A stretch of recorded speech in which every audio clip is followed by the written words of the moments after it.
श्री गणेशाय नमः. श्रीरामचंद्राय नमः. मी अनिकासी युधासक्त श्रीराम येऊन अति गुप्त माझा पराड मुखे केला घात कोण पुरुषार्थ श्री रघुनाथा. प्रभू रामचंद्र भगवान की जय. मला तिच्यासारखं सांगता येत नाही पण मी प्रयत्न करतो. नाही ना. आताच गोड अशी या ठिकाणी वाली आणि सुग्रीवाच्या युद्धाची कथा तुम्ही काही दिवसापासून ऐकत आहात.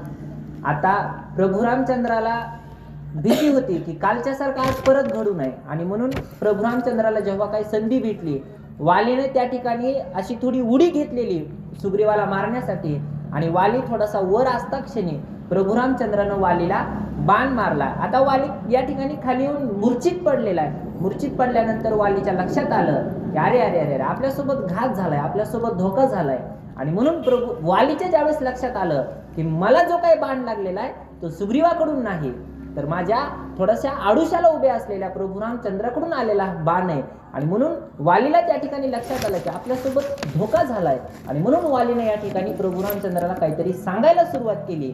आता काय सांगायला सुरुवात केली ती ऐका. न पाचारिता एका एक तर्क रूप नित्य घातक तुझा हा दर्पद कोणी देखा परम दुःख मज रामा. अरे प्रभू रामचंद्रा मी तुला युद्धासाठी पाचारण केलं नव्हतं आणि तूही मला पाचारण केलं नव्हतंस. आपण दोघं युद्धांसाठी समोरासमोर उभे नव्हतो पण अशा परिस्थितीमध्ये सुद्धा तू या ठिकाणी माझ्यासोबत अधर्म केलास आणि तू या ठिकाणी मला अधर्मानं बाण मारलेला आहेस असा प्रभू रामचंद्राला या ठिकाणी वाली सांगतोय. नाही राजहरणाची व्यथा राजवियोग नाबादी सर्वथा तुझी देखोनी अधर्मथा दुःख रघुनाथा मजबादी. अरे प्रभू रामचंद्रा जर या ठिकाणी माझ्या समोरासमोर येऊन जर तू माझ्यासोबत युद्ध केला असतस आणि त्या युद्धामध्ये जर समजा मी हारलो असतो मला माझं राज्य या ठिकाणी जर पराभवात तुला द्यावं लागलं असतं तरी सुद्धा मला त्या गोष्टीची भीती नव्हती. पण मला आज या ठिकाणी या गोष्टीचं वाईट वाटतंय की मला तुझ्या अधर्म अशा नीतीनं माझा मृत्यू होतोय, माझा मृत्यू झालाय किंवा मी आज मला मरण जवळ येतंय याचं मला वाईट वाटत नाही पण माझ्यासाठी तुला अधर्म करावा लागला याचं मला वाईट वाटतंय असं या ठिकाणी वाली प्रभू रामचंद्राला सांगतो. नवे सरद स्नेह बाधक बाधिना अंगदाचा शोक तुझा धर्म देखता देख परम दुःख मदरामा. सांगितलं ना मला ना या राज्याचं राज्य युवक विवेक होत असलेला दुःख आहे ना मला पुत्र योग या ठिकाणी म्हणजे मी ह्या सगळ्या अंगदापासून असेल किंवा मी ह्या सगळ्या सृष्टीपासून दूर चाललोय म्हणून त्याचं मला दुःख आहे. मला कोणत्याच गोष्टीचं दुःख नाही. मला सद्यस्थितीतलं सगळ्यात मोठं जर दुःख कोणतं असेल तर जगाच्या मालकानं माझ्या मरणासाठी अधर्म पत्करावा याचं सगळ्यात मोठं दुःख आहे असं या ठिकाणी वाली सांगतोय. वधू नये निद्र वध करू नये निद्रिस्ता वध करू नये स्त्री शिरमता वध करू नये न पाचारिता पुरुष दुष्टिता वधू नये. या ठिकाणी वाली प्रभू रामचंद्राला जगाच्या मालकाला काही युद्धाचे नियम सांगायला लागलाय. राजा यावेळेस आपण दुसऱ्याला पाचारण केलेलं नसताना किंवा समोरासमोर असताना या ठिकाणी वध करायला नाही पाहिजे. ज्यावेळेस आपण प्रणय क्रीडेत रमलेला असताना किंवा असे काही युद्धाचे जे काही नियम आहेत ते या ठिकाणी वाली प्रभू रामचंद्राला सांगतोय. अशा काही अवस्थेमध्ये प्रभू रामचंद्रा वध करायचा नसतो रे मग हे तुला माहित नव्हतं का असं या ठिकाणी वाली प्रभू रामचंद्राला विचारतोय. तू सर्वज्ञ श्री रघुनाथा सिया जाणून शास्त्रार्थ अधर्मे करुणी माझ्या घाता पेश माथा घेतले. तू तर जगाचा मालक आहेस ना तुला तर ह्या युद्धाचे याचे सगळे शास्त्राचे नियम माहित आहेत ना मग एवढं सगळं माहित असताना सुद्धा तू माझ्या दृष्टीआड जाऊन तू मला का मारलंस. एवढा सगळा तू जाणकार असताना सुद्धा तू या ठिकाणी चुकीचं का वागलास असा प्रश्न या ठिकाणी वालीनं प्रभू रामचंद्राला विचारलाय.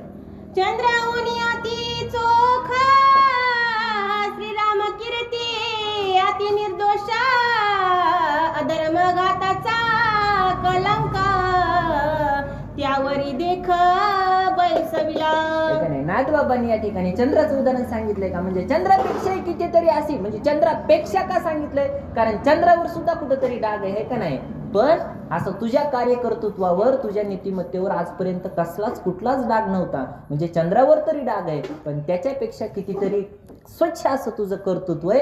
आणि अशा स्थितीमध्ये आज मात्र तुझ्या कार्यकर्तृत्वावर अधर्मपणाचा डाग लागलेला आहे, असं वाली प्रभू रामचंद्राला सांगतोय. सुग्रीव बापुढे ते किती काय सह्य होईल सीतार्थी, मज सांगतासी रघुपती करीतो ख्याती ती ऐसी. आणि कोणासाठी केलंस रे एवढं सगळं? त्या सुग्रीवाचं ऐकून?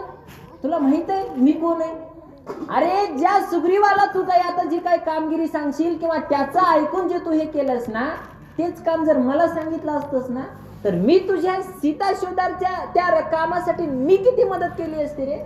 आणि म्हणून त्या सुग्रीवाकडून जी अपेक्षा केलीस ती जर माझ्याकडून केली असतीस तर मी तुला कितीतरी मोठी मदत केली असती ना, असं वाली या ठिकाणी प्रभू रामचंद्राला सांगतोय. रावण माझे काखवळ गळा बांधून तात्काळ, आणि तो न लागता पळ, तू माझे बळ नाने नसी. तुला माहित नाही का माझ्यातली ताकद? अरे त्या रावणाला काखेत टाकून मी 7 समुद्राची आंघोळ केली होती, आहे का नाही? तू म्हटला असतंस तर मी एका क्षणात त्याला आज या ठिकाणी लंकेहून घेऊन आलो असतो. मला त्याला घेऊन यायला एक क्षण सुद्धा लागला नसता. एवढं सगळं तुला माहित नाही का माझी ताकद, माझी शक्ती? मग एवढं सगळं माहित असताना तू असं या ठिकाणी माझ्याशी का वागलास?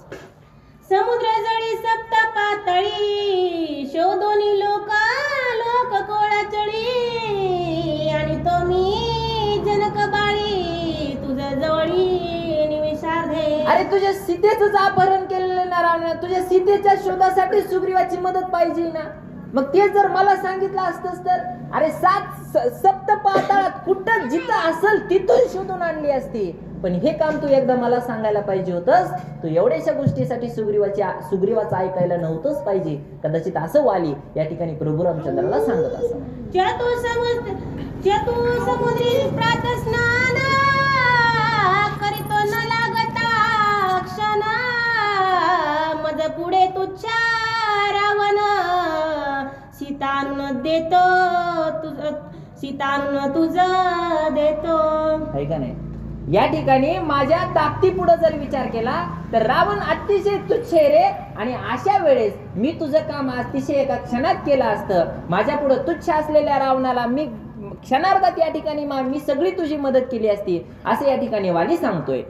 माझा सांगता ती विचार तरी सतिता रावण परिवार, माझा सांगता सी विचार तरी सतिता रावण परिवार, लंका पडोनिया समग्र येते सत्वर, आणि तो आहे का नाही?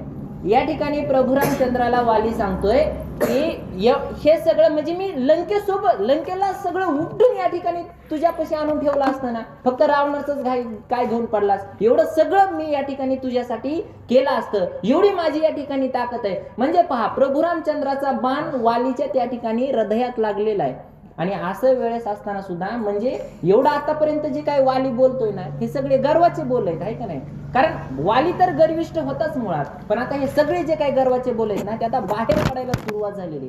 कारण आता त्याचा स्वच्छ होण्याचा रस्ता सुरू झालेला आहे वालीचा. आणि म्हणून वाली या ठिकाणी वालीतल्या मनातला जेवढा काही अहंकार होता, जेवढा काही गर्व होता, त्या ठिकाणी या ठिकाणी आता बाहेर पडायला सुरुवात झालेली. आणि म्हणून वाली त्या ठिकाणी स्वतःचं गुणगान गातोय.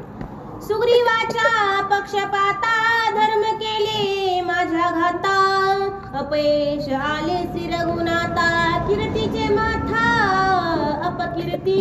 हे राजा, तुझं या ठिकाणी अतिशय कीर्ती रे. आतापर्यंत सांगितलं ना तुला, तू अतिशय आतापर्यंत स्वच्छ चारित्र्याचा म्हणून राहिलायस. पण तुला खरं सांगू का, सुग्रीवाची मदत करत असताना किंवा माझा घात करत असताना तू या ठिकाणी पक्षपात केलास.